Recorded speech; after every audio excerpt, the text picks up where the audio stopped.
Hello friends, welcome to all on my YouTube channel civil exam guru. दोस्तों, हम लोग hydrology subject जो है स्टार्ट कर चुके थे और उसमें मैंने आपको दो वीडियो प्रोवाइड किया हुआ है। वीडियो नंबर 1 के अंदर 60 ऑलमोस्ट क्वेश्चन मैंने कवर करवाए हैं और वीडियो नंबर 2 के अंदर हमने 145 जितने क्वेश्चन जो है टोटल डिस्कस कर लिया है। आइए आज की क्लास के अंदर स्टार्ट करेंगे चैप्टर नंबर 6, जो फ्लड एंड फ्लड राउटिंग से क्वेश्चंस आपको प्रीवियस ईयर पेपर में पूछे गए हैं।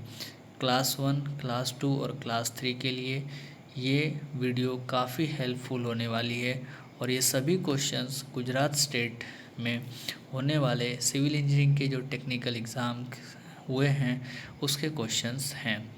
चलिए तो क्वेश्चन नंबर 1 देखते हैं। The return period of an annual maximum flood of a given magnitude is 8 year। किसी एनुअल मैक्सिमम फ्लड के लिए जो रिटर्न पीरियड है वो 8 ईयर दिया हुआ है। The probability that this flood will be exceeded once during next 5 year is. तो दोस्तों, आप यहाँ पे देख पा रहे हो पिछले साल GP SSSB में ये क्वेश्चन पूछा गया है। तो ये जो है प्रोबेबिलिटी बेस्ड क्वेश्चन है। इस क्वेश्चन को हम लोग जो है सॉल्व करेंगे। तो सबसे पहला इसका रिटर्न पीरियड आपको दिया हुआ है, तो आप जो है इसमें प्रोबेबिलिटी निकाल सकते हैं। तो प्रोबेबिलिटी P जो है वो क्या हो जाता है, 1 रिटर्न पीरियड T। ठीक है, तो रिटर्न पीरियड आपको कितने ईयर दिया हुआ है, 8 ईयर दिया हुआ है। तो प्रोबेबिलिटी क्या हो जाएगा, 1/8। इसके बाद पूछा है कि probability of the flood once during the next 5 year. Probability that this flood will be exceeded once during the next 5 year. तो ये हो जाएगा probability of that flood will be at time t is equal to 1 minus p to the power n।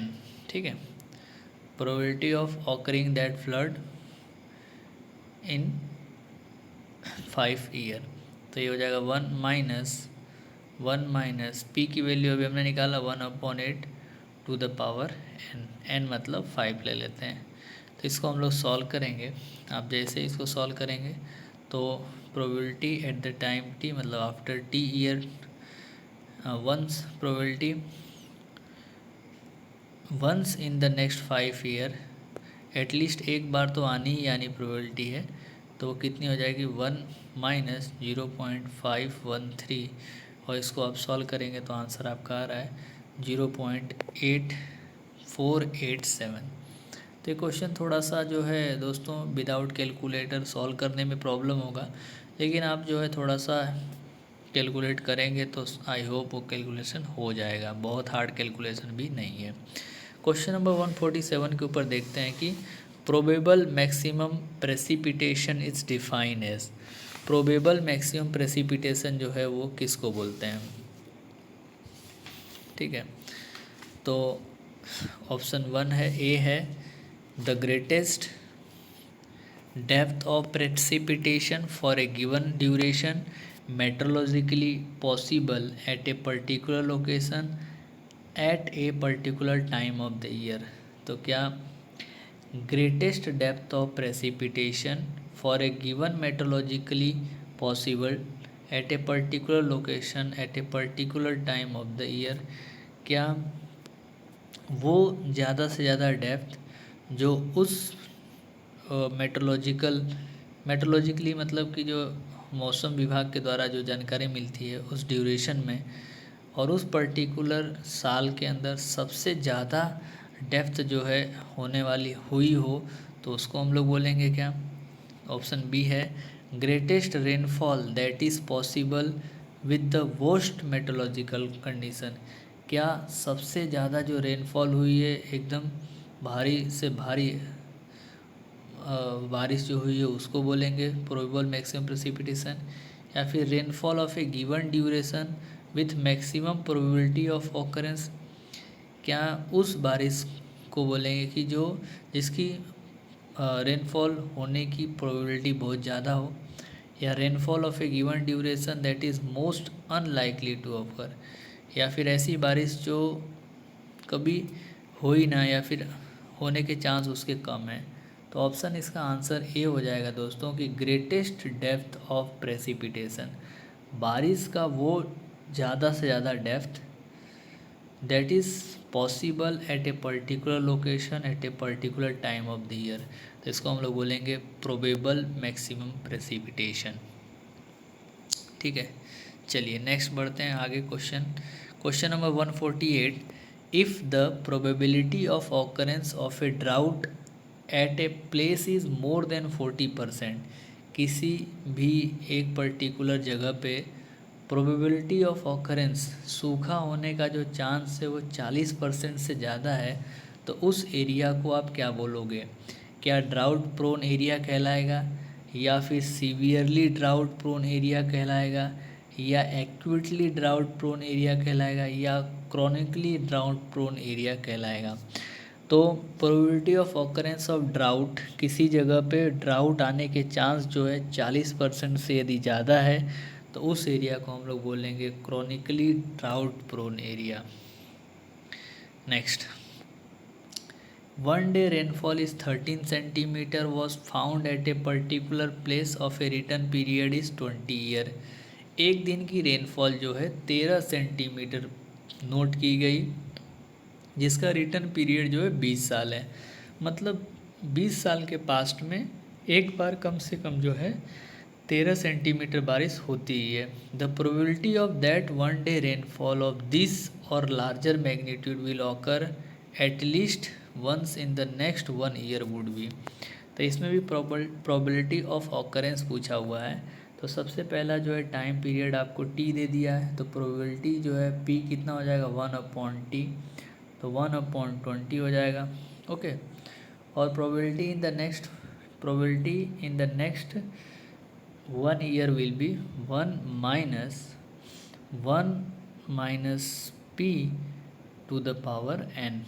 ठीक है, तो 1 minus 1, p की value आ गई 1/20, टू द पावर n की वैल्यू जो है 1 है, तो 20 माइनस 1 तो 19/20, तो p is equal to 1 minus 19/20।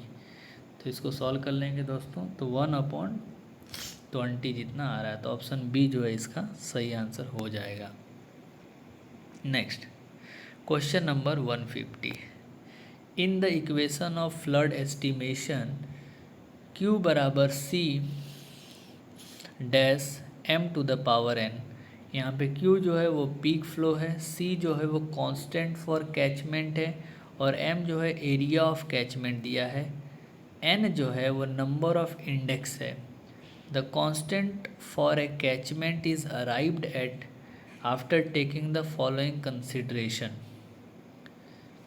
ठीक है, इसमें क्वेश्चन ये पूछा है कि द कांस्टेंट फॉर कैचमेंट, ये जो कांस्टेंट है वो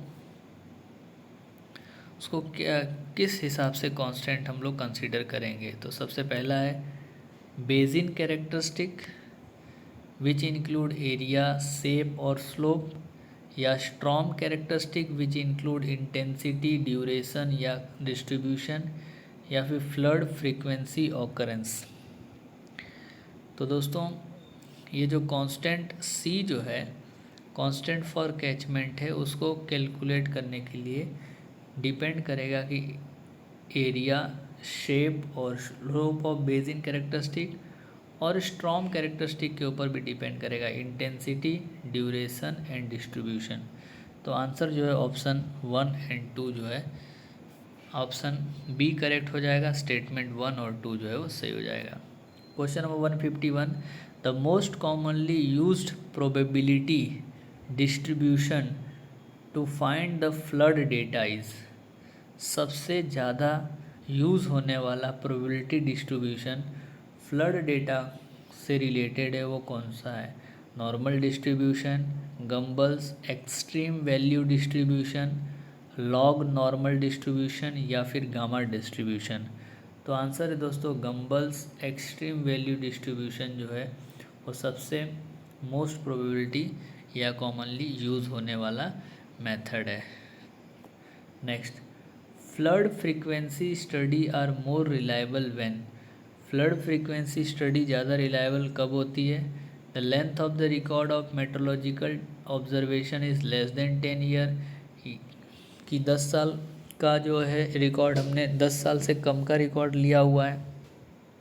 length of the record of meteorological observation is less than 10 year but more than less than 20 year but more than 10 year, या फिर हमने 10 से 20 साल तक का रिकॉर्ड लिया हुआ है। Yearly variation in the climate is not uniform. Yearly या फिर variation in the climate is uniform year two year. तो फ्रीक्वेंसी फ्लड फ्रीक्वेंसी स्टडी ज़्यादा रिलायबल तब कहलाएगी जब वेरिएशन जो है, climate variation year two year जो है वो यूनिफॉर्म हो रहा हो, तो ज़्यादातर ये रिलायबल होती है। Next, question number 153, which of the following is the most accurate method of reservoir routing. इसमें से कौन सा मेथड जो है रिजर्वायर राउटिंग के लिए या फिर फ्लड राउटिंग के लिए सबसे एक्यूरेट मेथड है? Muskingum method, Goldrich method, Newton method या फिर standard fourth range Runge Kutta method. तो answer will be option D, standard fourth range Runge Kutta method जो है सबसे एक्यूरेट मेथड है। Next, probable maximum flood is. Simple, ये question repeat हो गया है। प्रोबेबल मैक्सिमम फ्लड किसको बोलेंगे? Okay, the standard project flood of a extremely large river. Standard project flood, किसी भी लार्ज रिवर में जो स्टैंडर्ड फ्लड होता है उसको प्रोबेबल मैक्सिमम फ्लड बोलेंगे। सॉरी, इससे पहले प्रोबेबल मैक्सिमम प्रेसिपिटेशन था, अब ये क्वेश्चन जो है प्रोबेबल मैक्सिमम फ्लड से रिलेटेड है।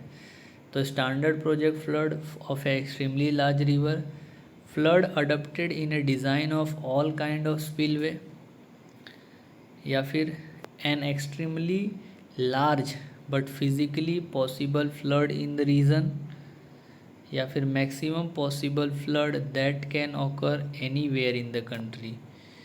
तो प्रोबेबल मैक्सिमम फ्लड जो है हम उसको बोलेंगे कि फ्लड एक्सट्रीमली लार्ज है but physically possible in that reason only, तो इसको हम लोग बोलेंगे प्रोबेबल मैक्सिमम फ्लड।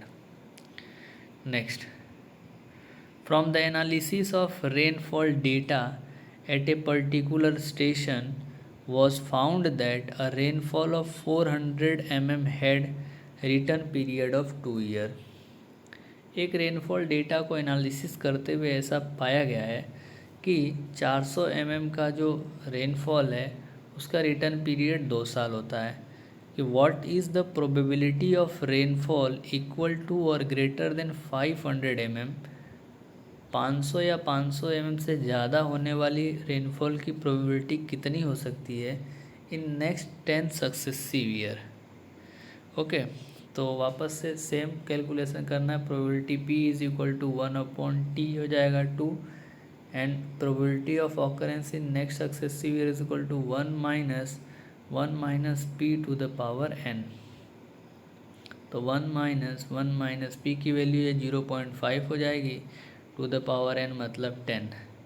1 में से 0.5 गया तो 0.5 की पावर 10, तो 1 माइनस 0.5 की पावर 10 करेंगे तो इसको आप सॉल्व करेंगे कितना आएगा। तो इसकी वैल्यू तो एकदम निगलेक्ट हो जाएगी, इस अप्रोक्सीमेटली 100% के करीब हो जाएगा, 99.99% जितना होता है। ठीक है, चलो next. The western Ghat of India experience a precipitation of 200 centimetre.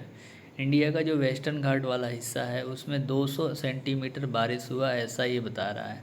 The corresponding run of by using English formula will be.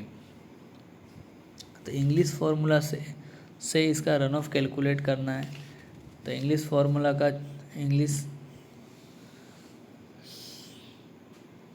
जो है वेस्टर्न घाट के लिए आपके पास एक फार्मूला है रन ऑफ का, ये नोट डाउन कर लीजिए। R इज़ इक्वल टू क्या होता है, R is equal to 0.85 P minus 30.5, 0.85 P minus 30.5। तो ये रेनफॉल जो रन ऑफ का फॉर्मूला है for the western Ghat 0.85 P minus 30.5। तो इसको सॉल्व करेंगे 0.85 पी माइनस 30.5, तो इसको सॉल्व करेंगे तो आंसर विल बी 139.5 आपको मिल जाएगा। Next, for a particular place during a flow frequency analysis probability of happening of rainfall is found to be 90% with the value variation is 0.834। for infinite sample size what would be the Gamble frequency factor। ठीक है दोस्तों, तो इस question का solution अभी available नहीं है हमारे पास, तो इसका जो है मैं आपको आंसर डेटा दे देता हूँ। आंसर जो है वो 0.5 जितना आ रहा है। तो आप इसको सॉल्व भी करना चाहें तो आप सॉल्व कर सकते हैं कि प्रोबेबिलिटी ऑफ हैपनिंग रेनफॉल जो है 90% है with value of variate is 0.834। Gamble frequency factor इसमें कैलकुलेट करना है। ठीक है, इसका आंसर जो है ऑप्शन बी हो जाएगा 0.2। चलिए नेक्स्ट, क्वेश्चन नंबर 158 को देखते हैं। Standard project flood for a drainage area involve in that flood that. Standard project flood किसको बोलेंगे? For a drainage area involve in the flood that is sure to be equal in magnitude one or more time in estimated life of project। Standard project flood की बात कर रहा है, बरोबर। Is likely to be exceeded in a magnitude only at a rare occasion in the estimated life of the project, might occur under the worst meteorological or hydrological condition, will occur under the standard meteorological condition in estimated life of the project। तो standard project flood का मतलब है कि is likely to be exceeded magnitude only at a rare occasion. बहुत बहुत minor chance है कि वो जो है स्टैंडर्ड प्रोजेक्ट फ्लड जो है उस अपने एस्टिमेटेड लाइफ जो है प्रोजेक्ट का उससे ज़्यादा जाएगा। तो ऑप्शन बी जो है इसका सही हो जाएगा answer. Question number 159, the probability P of the occurrence of flood in the n successive year is given by the equation. तो अभी हम जो डेटा सॉल्व कर रहे थे वो इसी फॉर्मूले से बेस्ड था कि p is equal to 1 minus P to the power n, जो प्रोबेबिलिटी ऑफ ऑकरेंस है in next n successive year. Next is Muskingum method is connected to which of the following. Muskingum method जो है वो किसके लिए useful होता है? तो answer will be flood routing. किस वर्क के लिए होता है? फ्लड राउटिंग के लिए। Next, a flood of certain magnitude has return period 25 year. Probability पूछा है, सिंपल हो गया, p इज़ इक्वल टू 1/25 कर दो। ठीक है, तो 4% इसकी प्रोबेबिलिटी हो जाएगी। Next,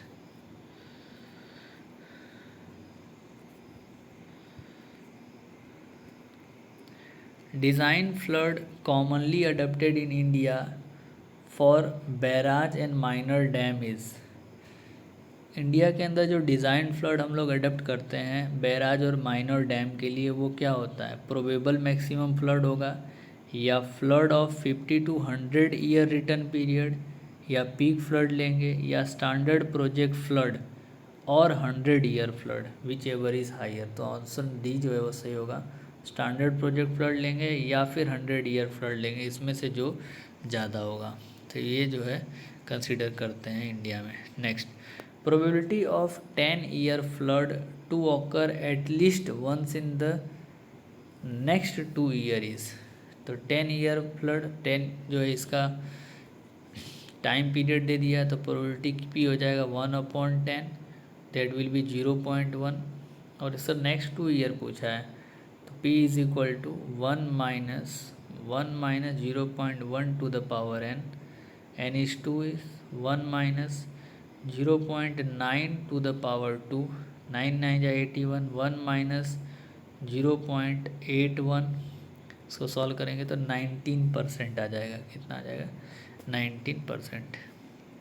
next, Muskingum method of flood routing is, flood routing के लिए जो मस्किंगम मेथड है which is use for hydraulic routing method, form of reservoir routing method, hydrological channel routing method, complete numerical solution of Saint Venant equation. This will be answer is hydrologic channel routing method. तो Muskingum method जो है वो hydrologic channel routing method है। Next question is, if the wind velocity eight A height is 2 metre above the ground is 15 kilometre per hour and the velocity at the height is 10 metre above the ground will be। तो इसमें जो है formula है v is equal to velocity v equal to C h की power 1/7, ठीक है ना। 7th order rule लगेगा इसके अंदर।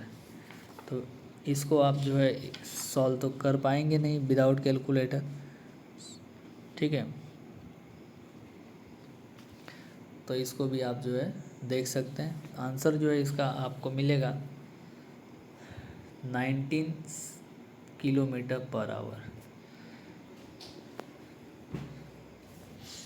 तो आप ऐसे भी कह सकते हैं कि v1 is equal to h1 की पावर 1/7 और v2 is equal to h2 की पावर 1/7।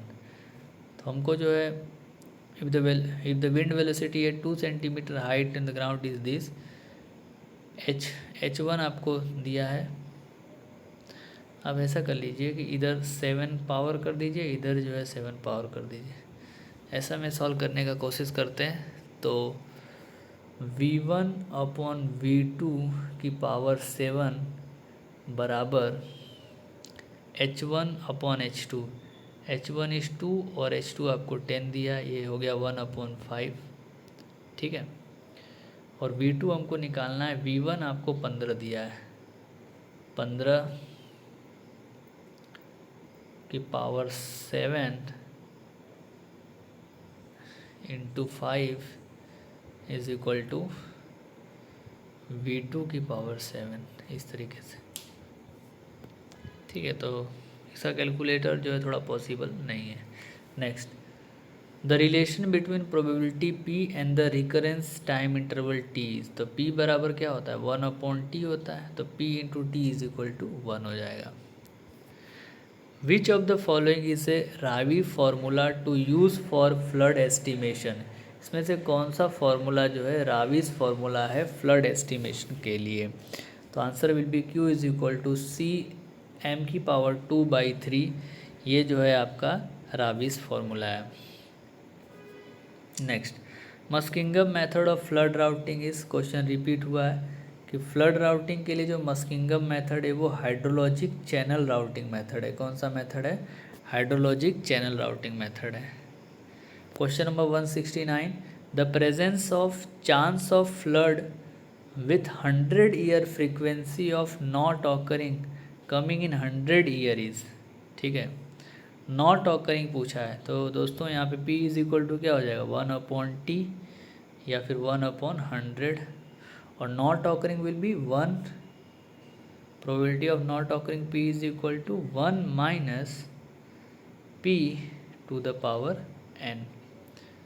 तो 1 minus 1/100 to the power 100 like this. तो 99/100, 0.99 के ऊपर 100 कर दो तो क्या आ जाएगा इसका आंसर? 0.99 के ऊपर 100 करेंगे तो दैट विल बी आंसर यहाँ पे 36.6% आ रहा है। कुछ क्वेश्चन जो है जिसके लिए कैलकुलेटर की ज़रूरत पड़ती ही है, तो आप बिना कैलकुलेटर को उसको सॉल्व नहीं कर पाएंगे, ठीक है ना। चलिए, magnitude of the flood which is consider for design of hydraulic structure is known as. Magnitude of flood which is consider for design of hydraulic structure. Hydraulic structure की डिज़ाइन करने के लिए जो फ्लड की मैग्नीट्यूड को हम consider करते हैं उस फ्लड को हम लोग क्या बोलेंगे? उस फ्लड को हम लोग बोलते हैं डिज़ाइन फ्लड। क्या बोलेंगे? Design flood. Next question, peak value of flood hydrograph can be reduce. Flood hydrograph की वैल्यू को यदि आपको रिड्यूस करना है तो आप उसको कैसे कर सकते हो? एस्टिमेटिंग फ्लड से, percolation of soil, flood routing या एवोपरेशन फ्रॉम वाटर सरफेस। तो that you can do by using flood routing. ठीक है ना। Next, large discharge is determined by Dicken formula. Okay, तो इससे पहले रावी फार्मूला था, अभी डिकेन फार्मूला पूछा है। तो डिकेन के लिए क्यू की पावर क्यू बराबर सी एम की पावर 3/4 होता है, और ये आपका राविस फार्मूला है 2/3 जो है राविस फार्मूला है, और ये आपका इंग्लिश फार्मूला है 123.2 अंडर रूट है। ओके, तो इसी के साथ दोस्तों चैप्टर जो है फ्लड राउटिंग का कंप्लीट होता है। इसके बाद चैप्टर नंबर 7 की बात करते हैं, ground water and well hydraulics. Ground water and well hydraulics, ठीक है। चलिए देख लेते हैं इसको भी।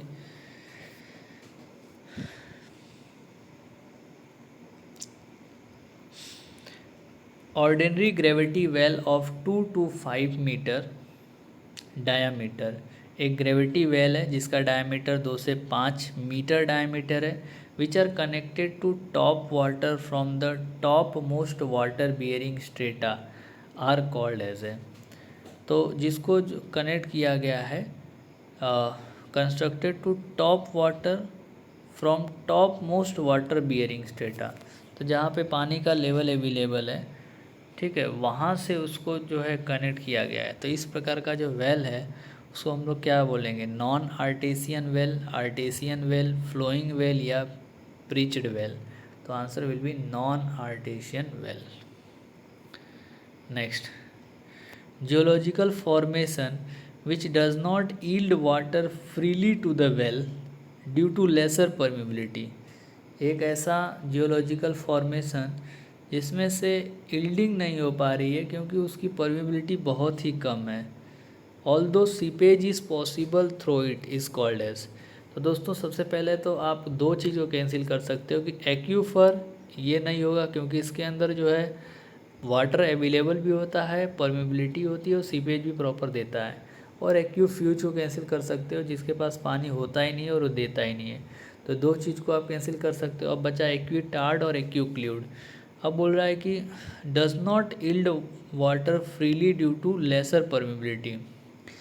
परमेबिलिटी बहुत कम होती है बट सीपेज इज़ पॉसिबल, लेकिन सीपेज वो कर सकता है। ठीक है, मतलब वाटर अवेलेबल तो है बट वो जो है परमेबिलिटी बहुत कम होती है उसके अंदर, दैट इज़ एक्विटार्ड। ठीक है, और दोस्तों एक्यूक्ल्यूड होगा, इसके अंदर वाटर अवेलेबल होगा but seepage is not possible. Next, in the ground water study recuperating test is preferred. Ground water study के अंदर रिक्यूपरेटिंग टेस्ट किया जाता है to the pumping test when. कब इसका हम लोग कब रिक्यूपरेटिंग टेस्ट करेंगे? It is difficult to adjust the rate of pumping so as to keep the well water level constant.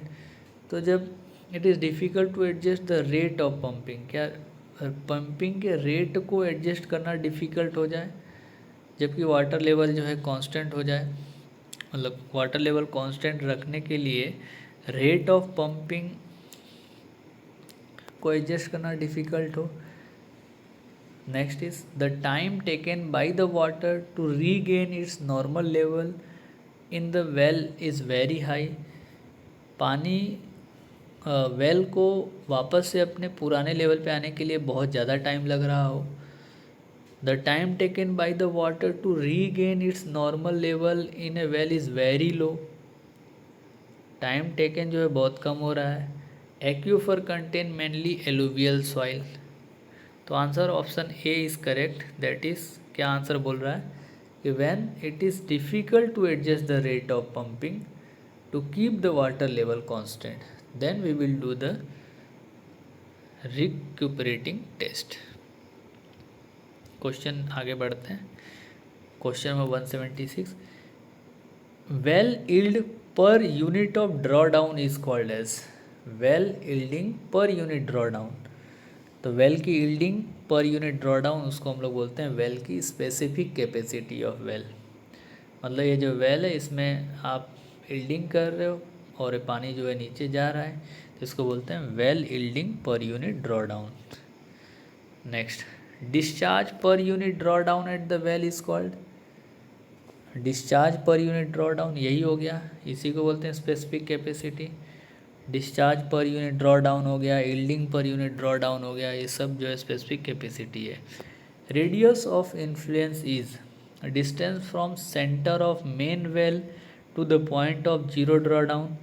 None of above mentioned radius of main well या distance from wall of a main well to the point of zero draw down.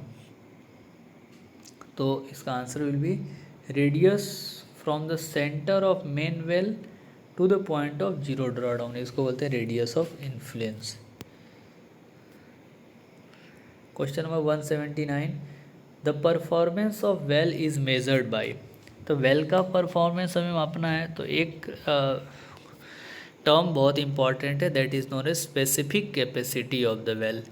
मतलब well जो है कितना yielding कर रहा है कितने draw down में, उसको बोलते हैं specific capacity. Next, conjunctive use of water in A basin.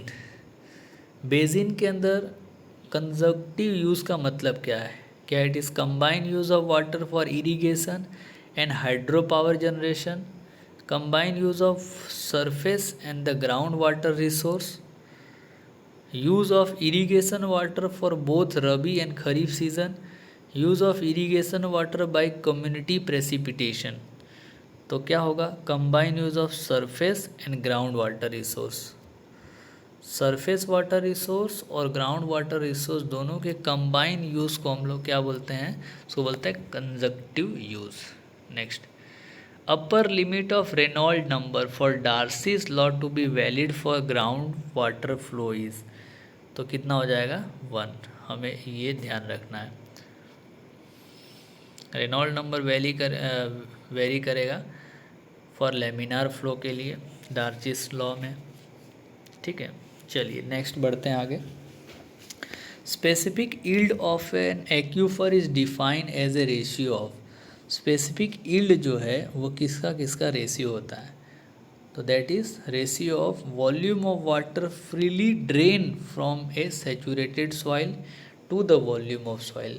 तो स्पेसिफिक यील्ड है ना, तो यील्डिंग मतलब ड्रेन हो जाना, तो कितना वॉल्यूम ऑफ वाटर जो है फ्रीली निकला हुआ है और टोटल कितने वॉल्यूम ऑफ सॉइल है, तो उसको हम लोग बोलेंगे स्पेसिफिक यील्ड।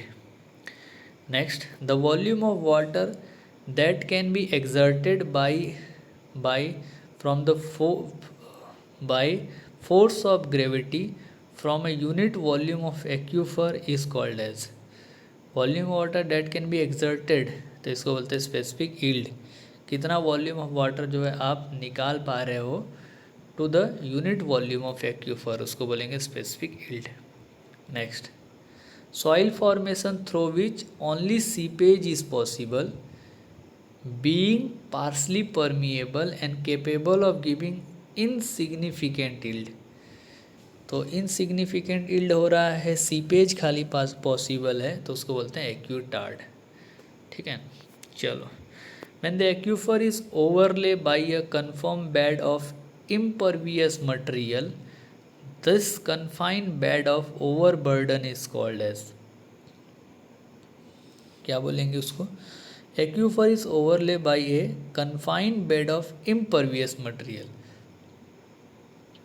एक वेल है, इसके अंदर इम्परवियस मटेरियल है, तो दिस कन्फाइंड बेड जो है वो उसको बोल देंगे, मतलब दोनों तरफ इम्परवियस मटेरियल है, इसमें से पानी जो है निकलने की संभावना ही नहीं, उसको बोलते हैं एक्यूक्लूड। क्या बोलेंगे?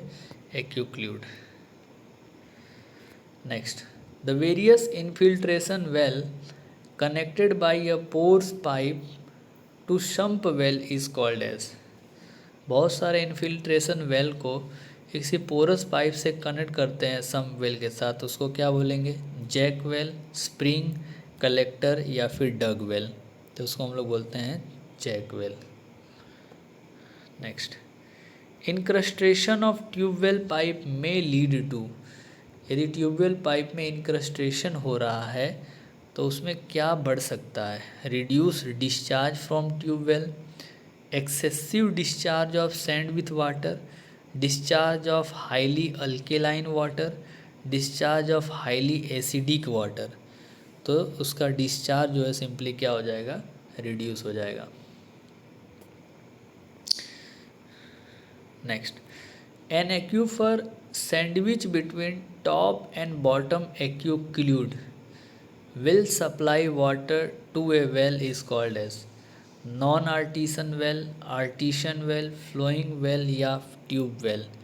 तो एक एक्यूफर है, उस वो सैंडविच हो रहा है दो एक्यूक्लूड के बीच में, उसको हम लोग बोलते हैं artesian well. Question number 189, ground water is usually free from. अब ग्राउंड वाटर है, ज़मीन के नीचे पानी है, तो उसके अंदर suspended impurity, dissolve impurity, both A and B, none of the above. तो ग्राउंड वाटर के अंदर सस्पेंडेड इम्प्योरिटी नहीं मिलेगी आपको। Next, a confine aquifer of thickness is 5 metre gives a steady discharge of 20 litre per second. एक confine aquifer है, उसका discharge 20 litre प्रति सेकेंड दिया हुआ है, 5 मीटर का उसका थिकनेस है। Through a well of 0.3 metre radius, radius of well जो है 0.3 मीटर दिया है। Height of water in the well drop from 10 to 8 metre from pumping. जैसे उसमें से पंपिंग की गई तो पानी का जो लेवल है वो 10 से 8 मीटर पहुंच गया है। तो what is the coefficient of permeability when the radius of influence is taken as 300 metre. तो कोफिशिएंट ऑफ परमिएबिलिटी जो है आपको निकालना है। तो इसका फॉर्मूला यूज़ करेंगे, ड्यूपिट फॉर्मूला यहाँ पे लगेगा। कोफिशिएंट ऑफ परमिएबिलिटी के बराबर 2.303 Q log 10 R upon gamma W divided by 2 pi H S. ठीक है, तो ये ड्यूपिट फॉर्मूला आप यहाँ पे लगाएंगे, थोड़ा कैलकुलेट करेंगे तो आपको जो है आंसर मिल जाएगा option D 0.00 log 100 log 1000 divided by pi. जिनकी लॉग ऑग का आंसर यहाँ पे दिया नहीं है, इसलिए लॉग के फॉर्म में आंसर पूछा है इसने। Next, an unconfined aquifer has porosity 28%। एक अनकन्फाइन एक्यूफर है जिसकी पोरोसिटी 28% दी है, परमेबिलिटी दिया है 30 metre per day, specific yield जो है 0.22, has a area of 50 kilometre square. If the water table fall by 0.1 metre then what would be the volume of water retain in the aquifer। तो volume of water retain यदि आपको पूछा है तो आप simple जो है वो क्या लगाएंगे, specific retention into draw down into area. ठीक है, तो आपको परमिबिलिटी की वैल्यू दी है के दिया है 30 मीटर पर डे। ओके, और आपको पोरोसिटी दे दिया है एन की वैल्यू 28%। ठीक है, तो वॉल्यूम ऑफ वाटर रिटेन कितना हो जाएगा, स्पेसिफिक रिटेंशन, स्पेसिफिक यील्ड जो है आपको 0.22 दिया है, पोरोसिटी आपको 0.828 दिया है। ठीक है, तो स्पेसिफिक यील्ड जो है कितना हो जाएगा, चलिए देख लेते हैं। पोरोसिटी एन आपको दे दिया है 28%, तो 0.28, और स्पेसिफिक यील्ड दिया है वो आपको 0.22 दिया है। तो स्पेसिफिक रिटेंशन क्या होता है, तो specific yield plus specific retention बराबर पोरोसिटी होता है। तो स्पेसिफिक रिटेंशन जो है वो हो जाएगा आपका पोरोसिटी 0.28 माइनस 0.22। ठीक है, तो 0.06 आपका ये हो गया स्पेसिफिक रिटेंशन। ठीक, तो वॉल्यूम ऑफ वाटर रिटेन क्या हो जाएगा, अच्छा स्पेसिफिक रिटेंशन क्या होता है, volume of water retain divided by total volume. ठीक है, तो हमको पूछा है वॉल्यूम ऑफ वाटर रिटेन, तो वॉल्यूम ऑफ वाटर रिटेन बराबर specific retention into total volume. तो स्पेसिफिक रिटेंशन कितना आपने कैलकुलेट किया 0.06, और वॉल्यूम आप कैसे निकालेंगे, एरिया आपको दिया है 50 किलोमीटर स्क्वायर और डेप्थ आपको दिया है ड्रॉ डाउन 0.10, तो 50 इंटू किलोमीटर स्क्वायर है तो इसको कर लीजिए 10⁻⁶ हो जाएगा और मल्टीप्लाई 0.1 कर लो, ठीक है। तो आंसर आपको मिल जाएगा 3 lakh metre cube. Okay, option A जो है वो उसका सही हो जाएगा। चलिए, उम्मीद करते हैं आपको चीज़ें समझ में आ रही होंगी। न्यूमेरिकल पार्ट जो है बहुत हाई लेवल के तो नहीं है, ठीक ठाक है, आप जो है कर सकते हैं इसको। चलिए नेक्स्ट क्वेश्चन तरफ बढ़ते हैं। Radius of influence zone is given empirically as a function of drawdown with the pump well is SW, aquifer hydraulic conductivity is K, from numerical value SW is 12.5 and K is 4 into 10 की power -6 metre per second, the radius of influence zone will be, ठीक है। तो radius of influence zone R का formula होता है 3000 S under root K, ठीक है, 3000 S under root K। तो आप इसको सॉल्व कर लीजिए, इसको जैसे आप सॉल्व करेंगे आपको मिल जाएगा 75 metre. Next, rock like basalt granite without feature are example of, जैसे बसाल्ट रॉक है, ग्रेनाइट रॉक है, तो ये सब किसके एग्जाम्पल हैं। तो इसके अंदर से कोई भी वाटर जो है पास होने की पॉसिबिलिटी नहीं है, तो ये एक्यू फ्यूज़ हो जाएंगे सब। Next, artesian well is a well which, artesian well जो है किस प्रकार का वेल है, which does not require a pump to bring water on a surface. Artesian well एक ऐसा वेल है जिसको which does not require a pump to bring the water to a surface, मतलब पंप की ज़रूरत नहीं पड़ती है, पानी जो है अपने आप उसमें से निकलता है। Next 195, which of the following formation does not contain any ground water, इस प्रकार फॉर्मेशन में किसी प्रकार ग्राउंड वाटर नहीं होता है, तो एक्यूफ्यूज़ के अंदर बिल्कुल भी ग्राउंड वाटर नहीं होता है। Next, geological formation which may contain water but it is essentially impermeable to flow of a water through which is known as, contain पानी तो है लेकिन ये इम्परमिएबल है, तो उसको बोलते हैं एक्यूक्ल्यूड। क्या बोलेंगे उसको, एक्यूक्ल्यूड।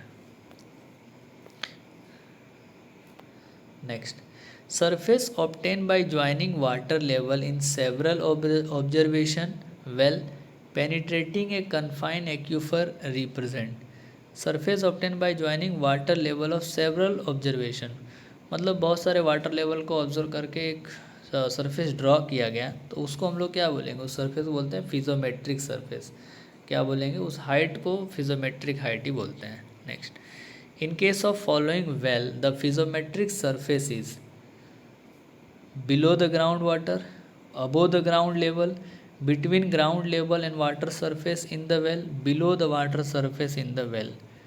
तो वेल के अंदर फिजोमेट्रिक सरफेस क्या होता है, which is always above the ground level. Next question is ratio of the volume of water retained by the formation to the volume of water of formation, तो वॉल्यूम ऑफ वाटर रिटेन, तो इसको specific retention बोलेंगे। क्या बोलेंगे, specific retention. Next, an aquifer which is underlain by a impermeable layer at the bottom and not confined eight the top is known as, aquifer which is underlain by impermeable layer, तो दो impermeable layer के बीच में रखा गया at the bottom and not confine at the top, तो उसको क्या बोलेंगे, confine aquifer, unconfine aquifer, semi confine aquifer या फिर प्रिच्ड। तो impermeable underlain by impermeable layer at the bottom, bottom में इम्परमिएबल है और टॉप में जो है कन्फाइन नहीं है, तो उसको हम लोग सेमी कन्फाइन एक्यूफर कहेंगे। Next, if the water level of an unconfined aquifer intersect a surface stream एक वाटर लेवल है अनकन्फाइंड एक्यूफर का जो स्ट्रीम के लेवल को कनेक्ट करती है। Then the aquifer contribute water to the stream, such a stream is known as, ऐसे stream को हम लोग क्या बोलेंगे, उसको बोलेंगे एफिलिएंट स्ट्रीम।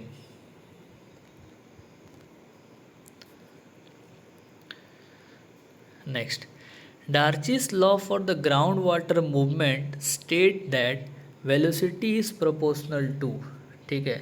तो डार्चीज लॉ ने हमें क्या बताया था कि discharge Q is equal to K I ए, ठीक है। तो और क्यू ओपॉन ए जो वेलोसिटी होता था, velocity is equal to K I होगा, which is proportional to hydraulic gradient. Square of the hydraulic gradient ये नहीं है, स्क्वायर तो नहीं है, लॉग भी नहीं है और रेसिप्रोकल नहीं है, तो प्रोपोर्शनल टू हाइड्रोलिक ग्रेडियंट, ठीक है। चलिए next, laboratory test, a sample from an aquifer revealed that is porosity is 20%, the specific yield of the aquifer will be. तो दोस्तों specific yield plus specific retention जो है वो पोरोसिटी कहलाता है। यदि पोरोसिटी आपका 20% है तो स्पेसिफिक यील्ड क्या हो जाएगा, specific yield is equal to 20% minus specific retention, मतलब 20% से कहीं ना कहीं कम होने वाला है। चलिए next, upper limit of Reynold number for Darcy's law to be valid for ground water flow कितना हो जाएगा, 1 हो जाएगा।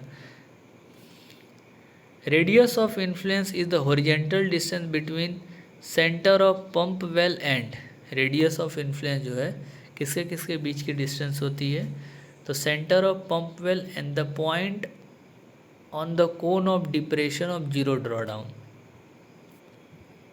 Unit of transmissibility of an aquifer is, transmissibility क्या होता है, के इंटू बी होता है। के जो होता है वो मीटर पर सेकेंड या मीटर पर डे कह दो, और बी मीटर, तो मीटर स्क्वायर पर डे हो जाएगा transmissibility. Next, equation for the steady state radial flow to a well was first developed by, कौन से साइंटिस्ट ने दिया था equation of steady state radial flow, तो आंसर विल बी ड्यूपिट्स नामक साइंटिस्ट ने दिया था। Next, surface depression head for an open well is generally taken to be dash of a critical head depression head is, surface depression head for open well का depression head critical head से के साथ क्या relation है, तो इसका 1/3 हो जाता है, ठीक है ना। Next, for the unconfined aquifer the storage coefficient is as define as volume of water that can aquifer take into storage per unit surface area of aquifer per unit drop of the water table, ठीक है। तो storage coefficient का मतलब क्या है कि volume of water that an aquifer take into storage per unit surface area of aquifer per unit drop of the water table. Question number next, the storage coefficient of unconfined aquifer is usually in the range of, unconfined aquifer के लिए storage coefficient जो है वो कितना होगा, that is 0.01 से लेके 0.1 के बीच में। Next, pumping test done, the water level in the well is expressed through the withdrawal of a water till dash is reach, critical depression head तक पहुंच जाएगा या मिनिमम डिप्रेशन हेड तक या मैक्सिमम डिप्रेशन हेड तक या working head तक, तो वर्किंग हेड तक ही जो है पहुंचना चाहिए, उसके बाद जो है विड्रॉल पानी का बंद कर देंगे। Next, a ground water basin consist of 1 kilometre square of plain area, maximum ground water fluctuation was observe to be 1 metre, what would be the available groundwater storage if specific yield of the basin is 10%, तो यहाँ पे specific yield दिया है, ठीक है, specific yield आपको दे दिया है, तो volume of water yield divided by area is equal to specific yield होता है, ठीक है। चलिए, तो आप जो है अवेलेबल वाटर कैलकुलेट करना है, निकाल लीजिए। तो volume, what is available ground water storage, ground water storage आपको कैलकुलेट करनी है, सिंपल। तो अवेलेबल वाटर स्टोरेज क्या हो जाएगा, specific yield into volume of water that can be extracted. और वॉल्यूम ऑफ वाटर जो कितना एक्सट्रैक्ट किया गया था, एरिया इनटू वाटर फ्लक्चुएशन, ठीक है, सिंपल है। तो ये वॉल्यूम निकालना है हमको, एरिया इनटू स्पेसिफिक यील्ड।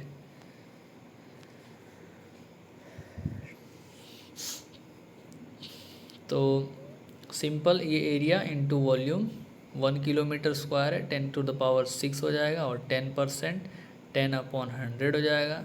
एक जीरो से एक जीरो कट गया, एक जीरो, तो 10⁵ कितना आ रहा है, 10⁵, तो 1,00,000 metre cube, that is answer will be B.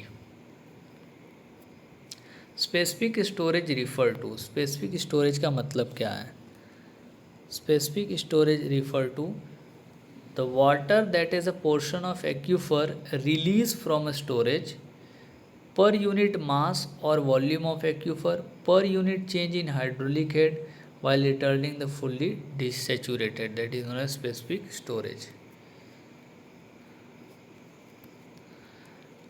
Next, a shallow well is a well, shallow well किसको बोलेंगे, shallow well which is does not rest on मोटा फॉर्मेशन, सैलो वेल उसको बोलेंगे जो मोटा फॉर्मेशन पर रेस्टिंग नहीं करती है, उसको सैलो वेल कहलाएंगे। Next is, if the porosity of aquifer is 0.8, specific retention is 0.3, then ratio of the specific retention to specific yield is, तो पोरोसिटी आपको 0.8 दिया है, स्पेसिफिक रिटेंशन दिया है, तो स्पेसिफिक यील्ड जो है वो कितना हो जाएगा, पोरोसिटी में से माइनस कर दो, 0.5 आ गया, और स्पेसिफिक रिटेंशन 0.3 है, और स्पेसिफिक यील्ड 0.5 आ गया, तो 3/5, 5×6 = 30, तो 0.6 इसका आंसर हो जाएगा। Next, which of the following hydrological process has a storage as well as transportation aspect, तो ये क्वेश्चन जो है अलग ही है, इसके अंदर जो है क्या दिया है पता नहीं, पूछा है। Next, surface joining the static water level in a several well penetrating a confined aquifer represent, surface joining static water level,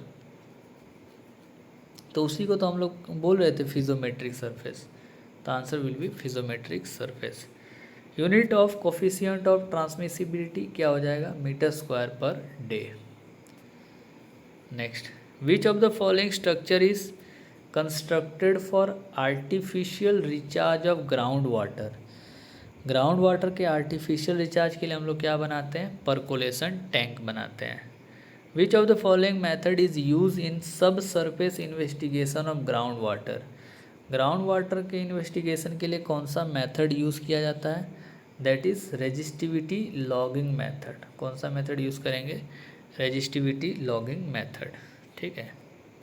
चलिए next question, a tubewell having capacity is 4 metre cube, एक ट्यूबवेल है, इसकी capacity 4 metre cube है, per hour operate 20 our each day, हर दिन 20 घंटा वो चलता है, during the irrigation season, how much area can be commanded if irrigation interval is 20 days and depth of irrigation is 7 centimetre.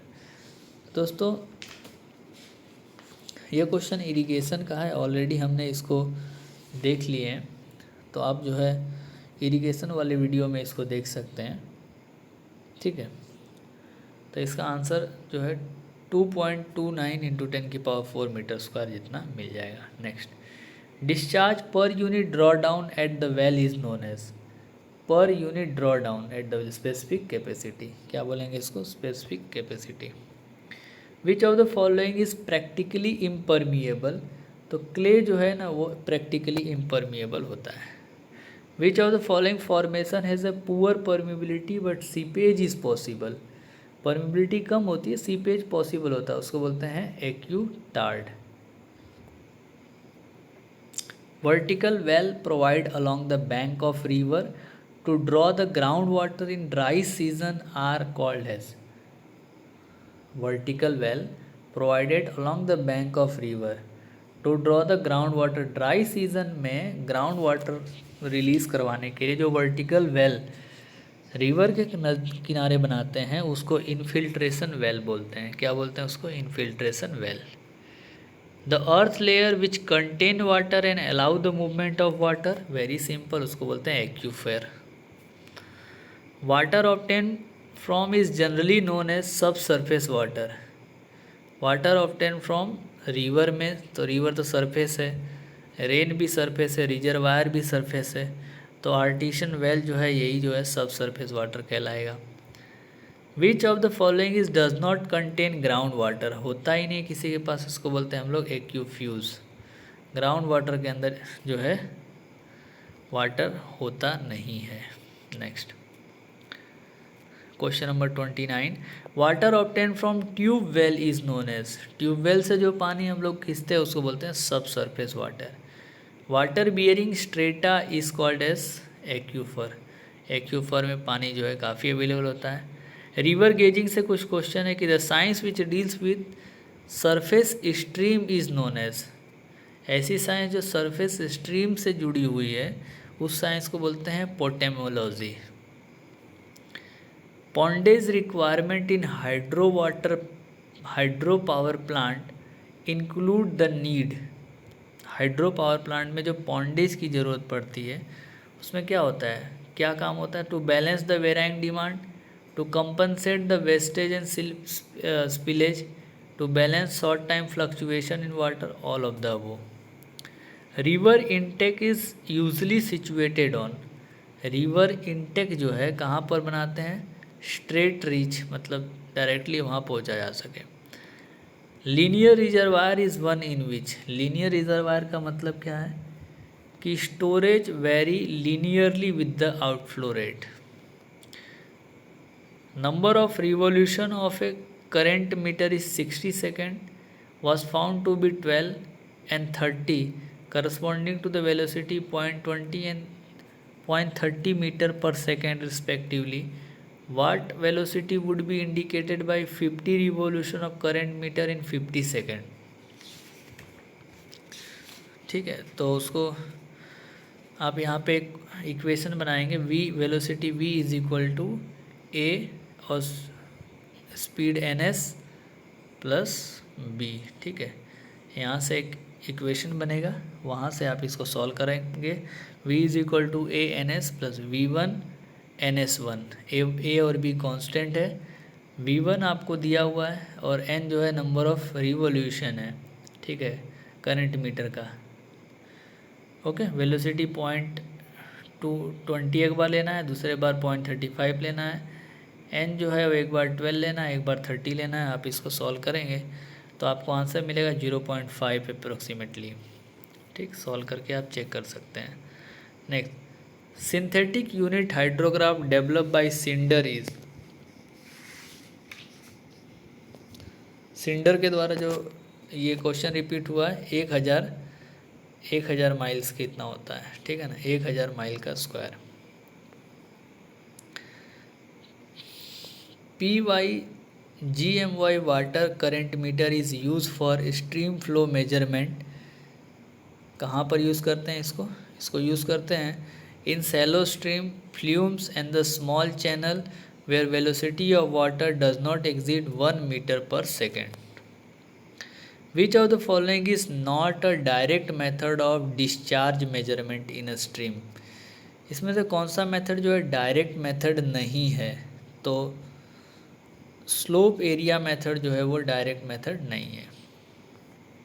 Next, station rating curve is a graph of, station rating curve किससे किसके बीच में graph होता है? Is a graph of discharge versus stage for a given point on a stream usually at a gauging station. ठीक है, ध्यान रखिएगा इसको। Next, river flow only for a short time after a rainstorm and for the rest of the time their beds are dry are called as intermittent river, ephemeral river, gaining river या losing river, तो उसको बोलते हैं ephemeral river.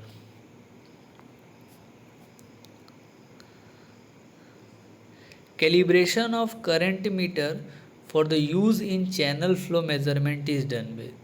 तो current meter का calibration जो है किस में करते हैं, विंड टनल में, वाटर टनल में, टॉइंग टैंक में या फ्ल्यूम में। तो answer will be towing tank. Floats are use to measure, floats जो है उससे उसको क्या मेज़र करते हैं कि स्ट्रीम की वेलोसिटी मेजर करने के लिए यूज़ करते हैं। A permanent long term solution to the drought problem may be found is a basic principle of transfer of water from surplus river basin to the area of defect. मतलब जहाँ पे बहुत ज़्यादा पानी है वहाँ से रिक्वायर एरिया में आप पानी को किस सप्लाई करिए, यही एक परमानेंट सॉल्यूशन है।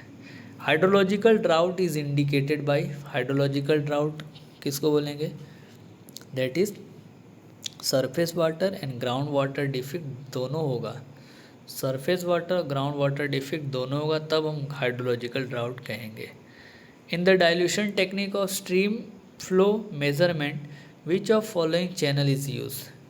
डाइल्यूशन टेक्निक में कौन सा केमिकल यूज़ करते हैं, sorry, common salt, alum, sodium hexametaphosphate या फिर डाइल्यूटेड HCl। तो कॉमन सॉल्ट यूज़ करते हैं डाइल्यूशन टेक्निक के अंदर। इकोमीटर इज़ यूज टू मेज़र, इकोमीटर से क्या मेजर करेंगे, डेप्थ ऑफ द रिवर। ठीक है, तो इस तरीके से दोस्तों आज की क्लास के अंदर हमने हाइड्रोलॉजी के सभी MCQ कंप्लीट कर लिए हैं इस वीडियो के अंदर। आपको यदि ये वीडियो अच्छा लगा है और आपको लगा है कि with in short period of time में आप 100 से 200 MCQ जो है एक बार गो थ्रू कर पा रहे हैं, तो आप जो इस वीडियो को ज़रूर लाइक करिए, अपने दोस्तों के साथ शेयर करिए और आने वाली एग्ज़ाम के लिए जो है एकदम ज़बरदस्त तरीके से तैयारी करते रहिए। और कल मिलते हैं दूसरे चैप्टर के साथ, नया चैप्टर शुरू करेंगे, कोई नया सब्जेक्ट शुरू करेंगे जिससे आपको डायरेक्टली बेनिफिट होगी। Thank you very much for watching video. और ये पूरा वीडियो आपको फ्री ऑफ कॉस्ट जो है मिल रहा है, तो आप जो है ज़्यादा से ज़्यादा लोगों के साथ इसको शेयर करिए। Thank you very much.